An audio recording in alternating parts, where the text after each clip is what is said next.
Hello, everyone. Welcome, and thank you all for joining us today for the first session of the More Than Supplies discussion series, hosted by AHRMM's Young Professional Advisory Council, also known as YPAC. My name is Rachel Anderson. I'm the Corporate Director of Supply Chain in Montgomery, Alabama for Baptist Health, and I will be moderating today's session. All lines have been placed in a listen-only mode, but you can engage with the session in two ways. First, you may chat with fellow attendees throughout the session by utilizing the chat box that can be found at the lower right hand of the screen.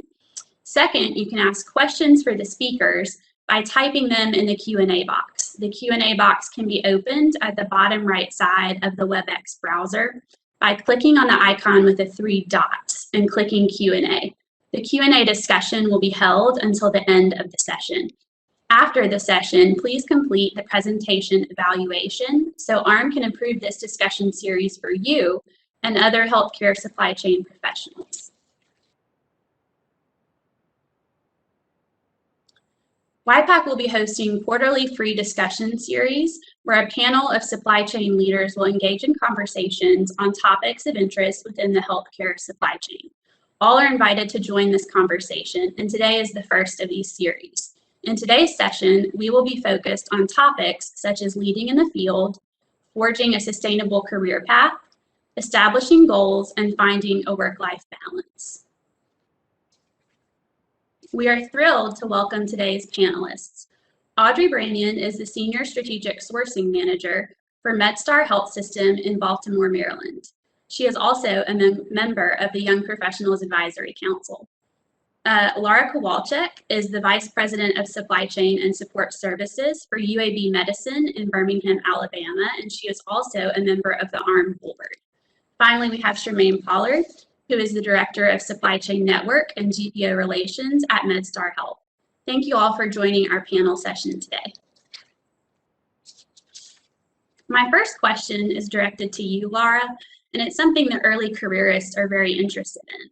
They want to know, how do you move the vision of yourself from someone who is young to someone who is respected and is seen as an expert in the field? Yeah, thanks, Rachel, and thanks for inviting me to speak to everybody this afternoon, Friday afternoon. So welcome, everybody. And I really love this question because I have to tell you, when I turned 30, I thought that was finally when people were going to start listening to me. And then I turned 40 and I thought, well, now they really have to start listening to me. And then I turned 50 and I realized that maybe it was never going to happen. But in reality, you know, I'm joking about that. I will tell you that, you know, now that I look back at myself and as a young professional to now, there are a couple of things that I know have really helped me along the way. One of those things is to always give credit where credit is due. So with your teams, whether they're folks that directly report to you or they are just folks that you work with, I'm always want to give credit to those who do the work and to recognize my team's success way before my own. The other thing that has really helped me is, you know, I sort of learned to listen, be open, and admit when I made mistakes, understand that I was going to make mistakes, fail at times, and admit that, but learn to be resilient and move forward from it. And I will tell you that happens to me, if not daily, still weekly, that happens. And then I think finally, what has been really important to me since the beginning of my career is really steadfast in how I wanted my career to go and my values. And if any of you have ever read Dare to Lead by Brené Brown, she talks about values and establishing those and picking your two top values and living by them. And I live by them personally and professionally. My two are integrity and humility. And I always put that in check with everything that happens and everything I do. And I think that's held very well for me throughout my career.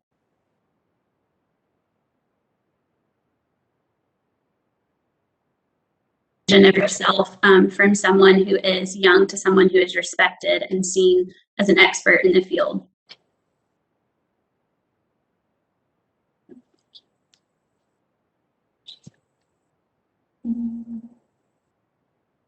I'm sorry, Rachel, I might have missed you on that, but I'll go ahead and take that one.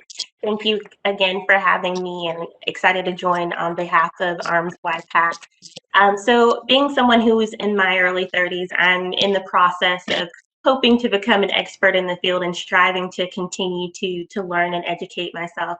I think something that's been really helpful for me is understanding that, you know, no one knows everything. And so over time, I try to educate myself in order to build confidence. And through that confidence building and through that education and working with others, being open to asking questions, not being afraid, as Laura mentioned, to, you know, not know something. At times, that knowledge learning is really helping me to build my confidence in order to matriculate into those expert shoes, I would say. I definitely agree. Let's see. Shermaine, do we have you? Yes, I am here. I couldn't hear you initially. I'm sorry. No, you're fine. What advice would you give as far as how you would move the vision for an early careerist of someone who maybe is young, still starting out, to someone who's respected and seen as an expert? You know, my viewpoints are similar to what Laura and Audrey has shared. I think that it's important to educate yourself and really, you know, to kind of understand the spectrum of supply chain. You know, supply chain is continuing to evolve, and there are times where, you know, we are given a project or an initiative that, you know, we are unfamiliar with. But continuing to grow and learn and do your research and educate yourself, I think would be helpful. And also, don't look at it as if, you know, well, look at Shermaine, she's doing really well. You know, give yourself those stepping stones, because you'll get there. It takes time, but you'll get there. What advice would you give, Shermaine, to someone that is just starting out, trying to figure out what the field is, or maybe what area of healthcare supply chain they want to work in? I would probably say to take advantage of opportunities. So, for example, if you are already working in a supply chain department, if there's an opportunity for you to sit in on a high-level meeting, or just to have a discussion with your leaders or your peers, just to really kind of get an understanding of what they do and how they impact supply chain, I think that is very important. It also will help you to develop a path as to where you want to go in supply chain, because there are so many different arms that can be explored. But again, putting that extra time in and sitting and meeting with leaders and talking with your peers, I think is very important. Personally is not to have any obstacles stand in your way. If there's an opportunity, to step up and definitely not be afraid to embrace the challenge. And that is so true in our field, as there's so many pathways to healthcare supply chain and so many routes to get started. Audrey, what advice would you have for an individual just starting out? Yeah, so I'm going to piggyback off of Shermaine a little bit, but just being willing to engage with leaders and being able to sit down and pick their brains about, you know, what are we doing with this particular aspect of supply chain? Also asking for opportunities to potentially shadow people or shadow in other areas that you may not be familiar with, you know, so you can gain a better understanding and start to understand, what do I like about this particular area? What do I not like?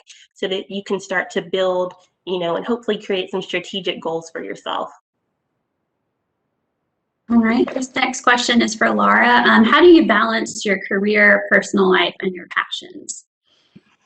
Well, I haven't always done a great job at that. I don't think that's a surprise for my generation, and or, you know, particularly for women. I will say I was shocked. We have a very large women's group here at UAB, and we were having this conversation, and I was so surprised to hear a lot of women who are in the earlier stages of their career or in the YPAC category, of their career, and they were still very much struggling with this particular topic.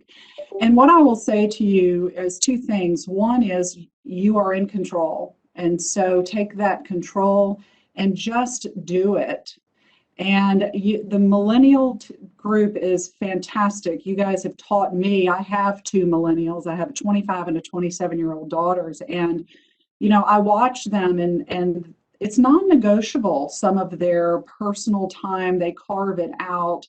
And we didn't traditionally do that, as I was coming up in the profession. And of course, this profession, many others for women, luckily, it is quite different now. Not completely where it needs to be, but it is getting better. And the other thing that I would remind all of us is that when we do those things, we are far more present. We are far more effective in our professional roles if we take that time, and we have to lead the way. We have to say that this is okay for an executive to say, I'm going to leave after this particular presentation here at 3 p.m. and I'm going to go home and I'm going to spend time with my family for the weekend. So I would really encourage folks, we don't want you in the office all the time. You just burn yourself out. And the more well-rounded you can be, the better employee and the better effective leader you're going to be. That's one of the positives that has come from COVID, is that we've had to learn how to balance our priorities in a different way in different environments. And so that's been a really good thing, I think, for me personally. And I can say from my experience in the last 10 years that I have seen more women coming out in healthcare supply chain than when I graduated. And I'm starting to see that reflected in our workforce day to day. So I'm very encouraged by that. Shermaine, what would you say is the best way that you have found to balance your career, personal life, and your passions? So for me, I've always struggled with that because my career is my passion. But to Laura's point, I think that it's very critical to have that work-life balance. You have to be able to kind of recharge and just have some downtime. But not only when you say, that you want to recharge, but truly try to disconnect and not think about work and what's going on. For me, my best ideas and thoughts are at night when I'm in my bed and I'm, getting ready for bed. But I think that is very important, because if not, to Laura's point, you just really get burned out. And I have a millennium who's 25, and, they take the time and things get done. And I think what is important as well is not to be as hard on yourself. It's okay to have that work-life balance and not beat yourself up about it. And then, I've noticed, for me at least, that when I do take that time, when I come back to the office, I'm refreshed, I'm recharged, and you just have a different mindset. And, it all really kind of works out for not only yourself, but the team as well. Absolutely. I have a hard time with that as well. I tend to be very hard on myself, and I set so many goals for the day, but I think with COVID and the landscape that we've had, I've learned to make a list and really be realistic for what I can do in a day, and prioritize it and come back the next day. So as women, and feeling like sometimes we often have to compensate in this industry, tell me about a time, Audrey, where you have ever felt inadequate in a role, and how did you handle that? Certainly. I think, first of all, we need to normalize feelings of inadequacy. That's a normal feeling, and we need to give ourselves a little bit of grace sometimes when we're starting off into maybe an area that we're not as familiar with, or an initiative where we might not be so familiar.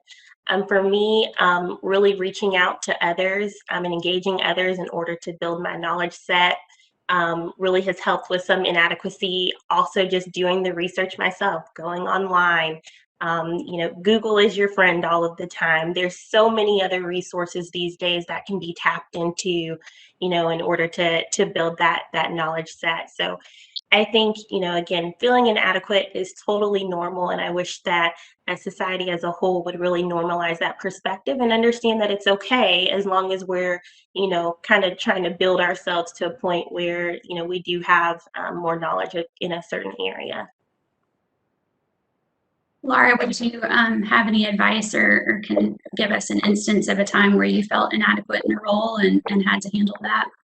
Well, I agree so much with Audrey. I mean, the person who hasn't felt inadequate it needs a little lesson and probably some emotional intelligence, because I mean, I can really honestly say to you that it absolutely still happens to me 30 years into my career, right? And you never can know everything, and that's important. I think somebody already said that. What I will say is that I think that we sometimes are remiss in acknowledging there are usually a lot of people around you that want to support you, and if you can be confident, self-aware enough to say, I don't know the answer, I'm uncomfortable with this, I don't know how to approach it. There are so many people, and if you don't have those people, build those relationships, because those are the individuals you can go to. I find that my peers, my staff, even personals outside of work, I may take a work topic to someone that I trust, and people want to help. I mean, if you think about yourself, you want to help somebody that has that feeling. But I think to Audrey's point, it's the ability to just admit it and say, I'm not feeling comfortable with this, and I need some help. And you'll probably have more than you ever imagine. Shermaine, did you have anything to add to that as well? What Audrey and Laura has already shared. It's normal to feel inadequate. I've been in supply chain for 26 years.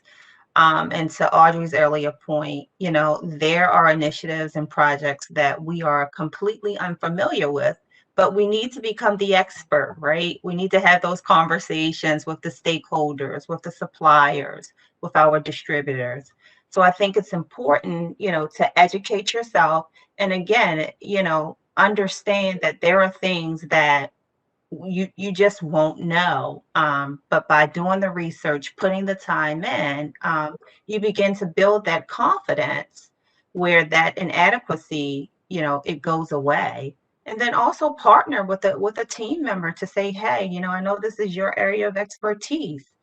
Can we partner on this particular initiative? Or who is our go-to person? We always have those subject matter experts that are willing to support and help us.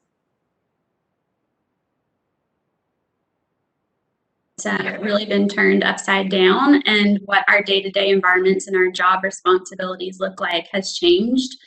So it's taught me a lot about leveraging those relationships, but also being able to delegate, knowing you might not be talking to the person you normally work with right around the corner, you're having to work with them remotely.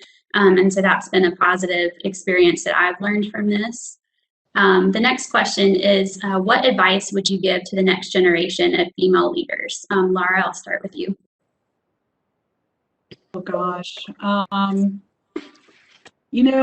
think one of the things we've already talked about, always make time for your own personal well-being, exercise, take care of yourself. I would say also sometimes less is more. Again, we sort of touched on this, Shermaine touched on it, rejuvenate yourself. You know when you need to stay at the office for 12, 13, 14 hours, and know when you need to pull back. Sometimes, more is not always better. I think the third thing, and I did just allude to this, you have got to build your relationships. Mm-hmm. And I just had a conversation with one of my daughters, is that as she goes forward in her career, that has single-handedly been what has led me to the path and where I am now. I tell people this all the time. I have never had to interview for a job. I have always been called and asked we want you to come. I've interviewed, but, we want you to come and interview. I haven't had to look for a job. That's a better way. That's what I should have said. And, I credit that really to building a lot of strong relationships throughout my entire career. And I will tell you some that I built when I started first practicing law many, many years ago. I still have, and I use some of those relationships in my current supply chain role that I have. So it's of critical importance in my book. Relationships are key as well, and I credit a lot of my start to mentoring and having a strong mentor and a strong leader to help show you, along the way as you go, what's important, how to navigate the workforce coming out of college. And so I was very blessed to have that, and it's something I'm passionate about passing forward. So Audrey, I'll pass that question on to you, but what advice would you give to the next generation female leaders? I would just say one step at a time. And I tell myself this as well. I'm definitely someone who can overwork myself.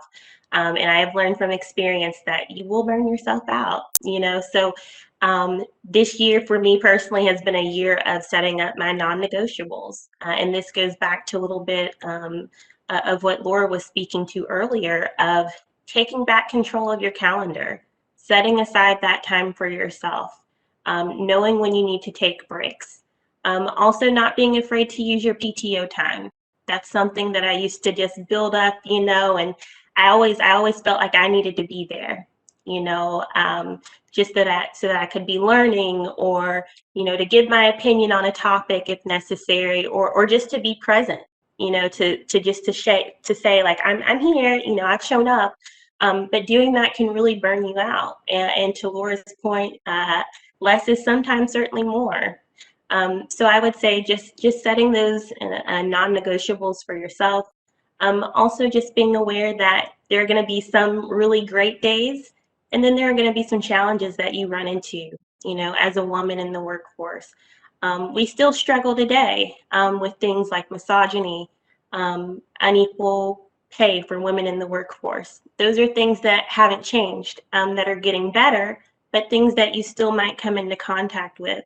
So I think knowing how to, and just kind of preparing yourself really sometimes to be met with some of those challenges can be helpful up front, if you give yourself a more realistic view. But like I said, it's not a race. You get there one step at a time.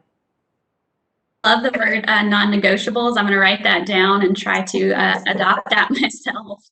So I think that's great. Shermaine, what about you? What advice would you give to the next generation of female leaders? Yeah, Audrey and Laura, you guys really touched on just the women piece of the workforce, but I'd really like to talk about being young and also being a woman. Some of the experiences that I've had early on, and I still have them, I could communicate via email with, high-level leaders and, vendors and, high-level positions, and have conversations over the phone. And obviously pre-COVID, when we had the face-to-face meetings, I would have, the vendors would come in to meet me.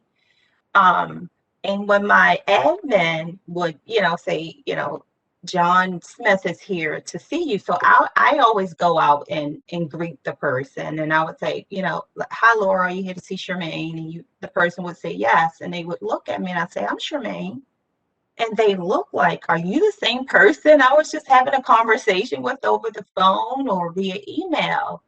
And it's just because I may look young, and there are going to be young leaders in high-level positions, and just kind of expect that, but take it as a compliment, because what I've found is that what was shared with me is that the way I articulate things and communicate, and just my knowledge alone, was impressive. But, when they saw me, they didn't realize that it was the same person that they were communicating with on the phone. So, I would just encourage, our young leaders to be prepared for that, but also don't look at that as a negative, look at it as a positive. I love that. I think that's excellent advice. In fact, I have a card in my office just for that reason. I have to tell myself that at least once or twice a week. And what I say to myself is, you're in this position for a reason, and you are picked to be in this position because you have knowledge and value, and not to doubt myself, because that happens to me often. I will talk to someone on the phone and then meet them in person, and they're surprised at my age. Yeah. So I think that's excellent advice. So moving into the next question is, how do you navigate power structures, and how can I be powerful without alienating people? So Laura, I'll direct that at you first. Yeah, that's a tough one. I think the first thing I have learned is to not take any of it personally. And so, from my standpoint, I also really have to go into my own sort of self-awareness around the situation. Every power structure, probably all of our organizations, it's a little bit different. And then you have multiple of them, right? You may have them in your own work unit. You may have them in your health system. And so it really, I think, when you fall back on some of your own abilities to acknowledge where you have your own vulnerabilities, where your strengths are, being very, very knowledgeable. I know what I do well. I know what I don't do well, right? And I'm very, very clear on that. But also there is a reading of the room. There's a reading of the situation, and that doesn't always happen naturally. And I think this is where we all, probably fall back to these areas of, oh man, that did not go well, and I've had that happen even very recently to me with some things that are going on here. But to always acknowledge that and go back and think through, how could I have handled this situation a little better? Again, I'll go back to the I see in the chat some comments around networking from Regine and leveraging relationships. That is a very, very important aspect of navigating the power structures that you have in your own work areas or your organization. So I would always remind folks, again, to leverage those relationships and go from there. And again, don't, it's pretty, I tell my folks, it's pretty difficult to really find yourself in a position that you cannot actually rebound from. And so go easy on yourself, and just think through, how could I have managed or handled that? And the next time it'll be that much easier to manage and handle. I think Audrey said one step at a time. It's the same with power structure. Absolutely. Thank you. Shermaine, how would you navigate power structures, or what advice would you give to be powerful without alienating people? I would probably say just go into it without having any expectations. Whether, it doesn't matter who's right or wrong. What's the issue, and let's collaboratively come up with a solution. I've found that, to Laura's point, we have subject matter experts, right? There are things that, I am really good at, but there are things that I am not good at. And I look to my subject matter expert for their thoughts, ideas, and opinions on it. I think power that's a strong word. And I try not, I don't believe I've ever used that word. But again, I think that, just going into it with an open mind, being solution oriented, is a win-win for everyone. No one should leave, a situation feeling as if there was some discontent or power struggle. So I typically go into all situations, with an open mind, but certainly hearing from the subject matter experts what their thoughts and ideas are as well. And in many instances, I've said, it's not about titles. It's about, who's the best, who knows, who has the best solution for the problem or the situation that's at hand. And I've noticed that when I use that approach, everyone can speak freely and openly, and there's no wrong answer. The goal is to find the solution. I really like that, and I've seen that as well. I can work with anyone, and I think that's key, is to be adaptable and really be flexible to change and to work for whatever the type of leader might be. And I've had different bosses with different leadership styles in the past, but to be willing to work with anyone and hear what they have to say. And I agree with Laura what you said about assessing the room. I think that is key, and that's something that not everybody can do right away, but it's something that you can work towards. Audrey, what advice would you give to early careerists and next generation leaders? Sure. I think both Laura and Shermaine have given really great points around this particular question. My only other, I guess, thing to add would be even in email communications, sometimes not just firing off an email, sometimes, sometimes really just taking a moment to think about what you're saying. I think in this day and age, emails, texts, written communications can be taken incorrectly, and we can misassess the tone. So, just giving ourselves time to process that information sometimes. And at the end of the day, being a person of respect and respecting others, I think will always get you far. So yeah, hopefully through those things, it's a little bit easier to navigate some of those workplace politics. Mhm. Yeah, that's something we do in team building as well, is really try to figure out how do you approach email communications, and if you have a phone conversation with someone, it's also really good to follow up to what that conversation has been and put it in an email, because everything is better in writing, especially when you're trying to resolve a conflict, or if you have an issue, or if you're just trying to work on a project. So that goes us into the next question. What do you look for in an up-and-coming supply chain leader, Shermaine? I would say passion. So in supply chain, you have to be very passionate in what you do. I also would look for someone, again, that doesn't, have the expectation of, when they start out, that they're going to be able to get a million things done. You'll get there, as long as you have that passion and drive to get it done. That would be something that I would look for. And also your willingness to put the time in. Unfortunately, supply chain isn't always a 9-to-5 job. Yes, we do encourage work-life balance, but depending on what's going on, particularly with the onset of COVID, and throughout COVID, we needed to work very long hours, and with supply chain, I would expect that our young leaders understand that yes, we promote work-life balance, but there are times where we need, you to be flexible and work longer hours.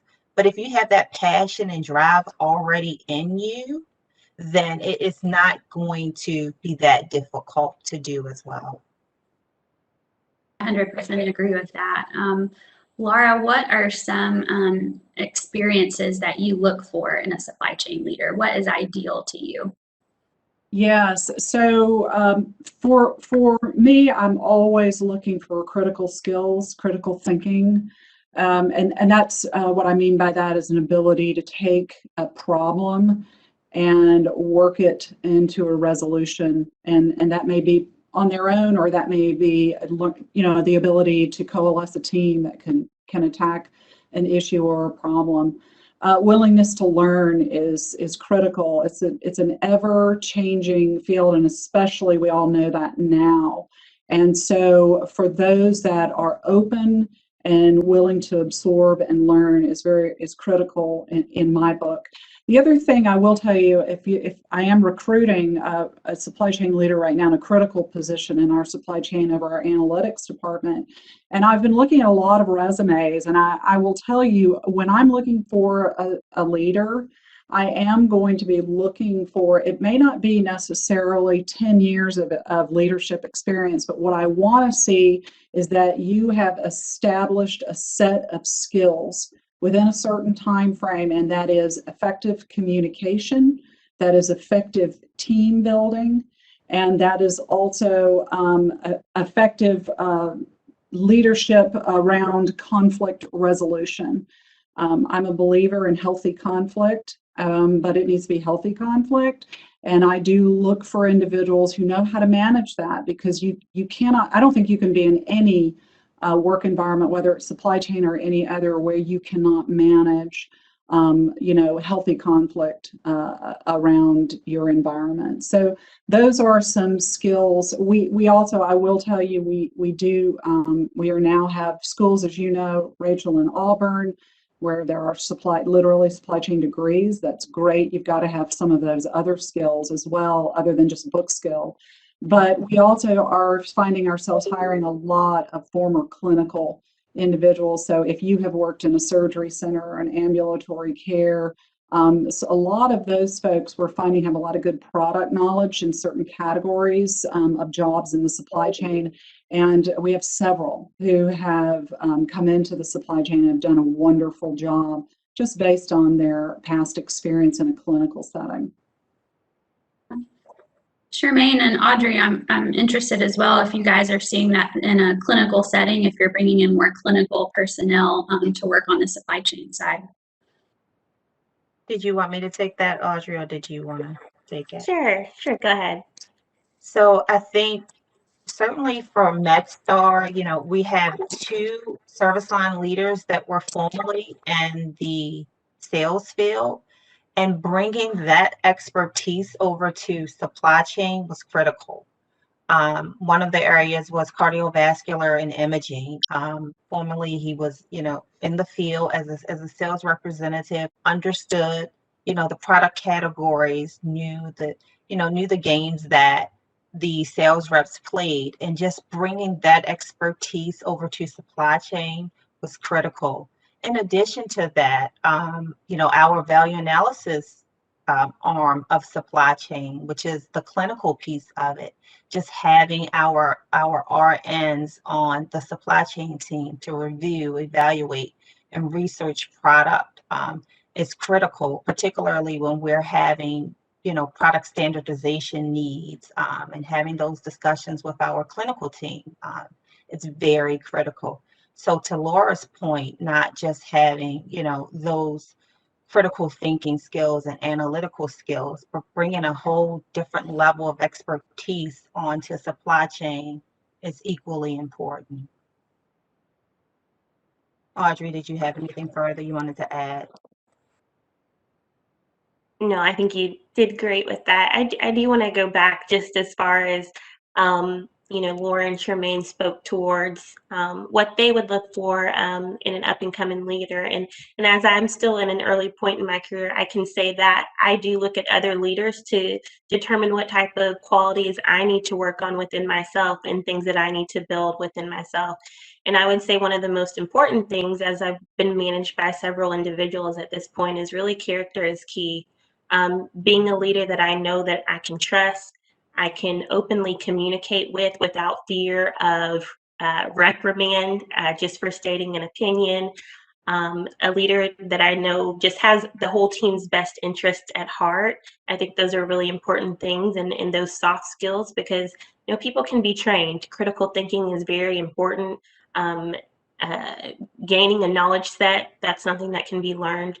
But I think a lot of those soft skills I see as in other leaders has made a significant difference as to how the team is able to perform. Absolutely. I want to go into one additional question, and then we're going to do some questions from the audience. What are some tips and tricks to negotiate salary and scope of work for early careerists to think about this, but also when you have a job change? So Laura, I'll start with you. This is my favorite topic. I love this topic. I do love it particularly for young individuals coming up. I just did a teaching session on this here at UAB, and one of the things I would say is appreciate the impact of not negotiating. There is always something in an offer that is negotiable. The other thing I would say is know where you want to be and think about some creative ways of getting there. Now we've got this whole different world. You've got your traditional package, you've got your salary, you've got your benefits, but now we have remote work opportunities or hybrid work opportunities. We've got all sorts of options around, time off and vacation. And when I work with some of our younger interns here around how to negotiate, we also talk a lot about being prepared when you go in. Know your market, know your value, right? It's all out there. And remember, this is a business discussion, so it can be very personal. What you see it as your value, right? What you're being paid, what you're being offered, but the reality, this is a business discussion, and approach it just like you would on behalf of your organization. You are the organization, and you need to be prepared, articulate, have everything ready to go, and understand what your value is, and be able to respectfully articulate it. By the way, stay on task around the business. Recently had a scenario where you wouldn't believe some of the personal questions that were coming out that were really inappropriate, if not illegal, at the time. And some of the younger folks that are in the exercise really went down that path, and it's not what it's about. It is stick to the topic and what's important to you, but most of all, know what's important to you and how you want to get there. That's excellent. Shermaine, what advice would you give when you look at scope and salary of work and negotiating for a job? To Laura's point, I think, knowing your value is critical. But I also want to add that, when you initially negotiate your salary, leave the option to grow. So you may not always get what you initially expected, right? But there is always opportunity to grow. You may not necessarily grow in salary right away, right? But you'll grow in experience. You'll grow in other opportunities, which lends itself at some point to salary. So although you may not necessarily get what you expect initially, allow yourself the opportunity to grow in other areas. And at some point, the salary that you expected will come. That's so true, and that's something I've experienced personally coming out of college and looking at job offers, is I didn't take the one that might have been the highest in salary, but the job has given me the opportunity to grow and to now be in a position where I'm afforded those opportunities. The other thing I did was I actually wrote a letter to our CFO when I negotiated one of the job openings that we had, and really walked through, like Laura said, and you said, Shermaine, strengths, weaknesses, areas where I felt I was valuable to the team, but did it in a respectful manner. So Audrey, did you have anything you wanted to add to that? I love what Shermaine said about knowing your worth, and also just doing your research up front. AHRMM has some great research regarding compensation history, as well as just knowing, kind of what to expect from a salary perspective, at least. And also, you are you're selling your skill set, really, so knowing what that's worth, and also setting some non-negotiables for yourself in that area as well, I think is important. Well, I want to turn it over to some questions from the audience. Melissa, did you want to read those, or would you like me to read those out? It's up to you. We have about 4 of them. Some of them are some comments, which I think are great.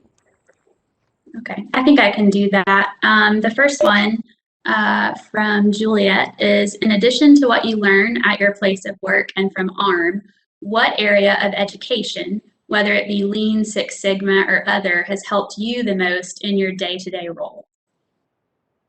So I'll start with Audrey on that. Sure. So I have invested in obtaining my Six Sigma black belt, which I think has helped with my critical thinking skills, as well as just understanding how to work through different processes and just being more process oriented when it comes to any type of project that I'm working on, really. And then I would also just say on the job training. I've spent a lot of time working in other areas just to try to gain my knowledge set. I'm not someone who has a healthcare background or even a supply chain management background. I come from an industrial engineering field. So really having that on the job training, talking with other leaders in order to improve my skill sets in those areas, along with different certifications has been helpful. AHRMM also has their CMRP certification as well, which also helps to strengthen skill sets within healthcare supply chain. Absolutely. I think there's a lot of free webinars that we've seen in our field that you can take advantage of. Sometimes it's from the vendor, but also through AHRMM, just like this one today. Shermaine, are there other areas of education or fields that you would recommend be included? So, I would probably say two things. One is, I have my MBA, but I furthered my education to get my MHA just so that I could better understand the healthcare arm of business. And I think that taking that portion on in those additional classes was critical, because while I understood the business aspect of it, including that healthcare arm was critical. But I think what was most important, and to Audrey's point, is the on-the-job training and those building those relationships, and not just within supply chain, those relationships with your key stakeholders. Going into your storeroom, into the warehouse, and really kind of understanding, when the buyers order product, what happens, what does the strategic sourcing team do in terms of negotiating those contracts? What's accounts payable's role? Just really educating yourself on the entire supply chain link, I think is very important, and not just kind of pigeonholing yourself into one area of supply chain. Because if the goal is to truly grow into a supply chain leader, I think it's important to understand all aspects of supply chain, because each portion of it is critical. And if I could further add, I come from very humble beginnings, so I was the one that I started in the warehouse, pushing supplies and delivering them up to the floor. And I think that, my career path, just starting from the very bottom and working in every position in supply chain up to where I am today, allowed me to really value, all the things that get done or takes place within supply chain. So again, just really kind of networking with your stakeholders, but also understanding the other key components to that value link. Absolutely. I think the pandemic has poised us well for that. In the past, I think, supply chain was seen as a support department, and there was not a lot of light shown onto what it is that we do. And right now, everyone, for the most part, is now very aware of what it means, what it is to procure supplies, but also all these other aspects that go into it. So I think that has been a good thing that has come out of this. So, Laura, anything you wanted to add on that? I don't have a lot to add. I tend to shift a little bit, into leadership skills as well. And I will just say that anytime you can join a conversation like this, I think this is fantastic. We at the board level, we spend a lot of time talking about what education can we provide and what is valuable. So we want to hear everybody's feedback on what is valuable. But I would say from my perspective, for those that really do want to move into leadership, is as much as you can, whether you have it available at your organizations or you need to maybe go outside of it. Again, AHRMM has some. There are other organizations that can provide that. It's just critical to start building those leadership skills. Another thing is volunteer to run a team or to take on a project, it's a great way if you don't have staff that report to you, but you want to move into leadership, start learning how to run those teams and those relationships. So that's really all I would add. I think that Audrey and Shermaine had great points as well. I think that's excellent advice. If you don't get a chance to, to join a professional society, or maybe it's not something that, you can do with work or your schedule, volunteering for those extra shifts or stepping outside your role to really learn, whether it's go watch a case or, go work in the warehouse. I'm actually going this afternoon to take inventory this weekend for surgical services in our ambulatory surgery center. And that's not something I have to do, but it lets me touch all of the products. It lets me work with OR nurses. It lets me see something that I don't do on a day-to-day basis. So just take advantage of those opportunities where they come. So I want to move to the next question. Let's see here.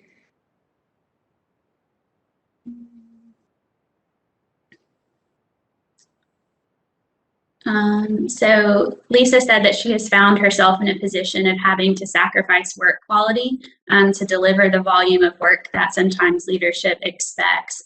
I know that we touched on that a little bit in our session already, but is there any advice that you would give to Lisa on how to maybe broach that with her team, or to talk about that with her immediate boss? Shermaine, I'll start with you.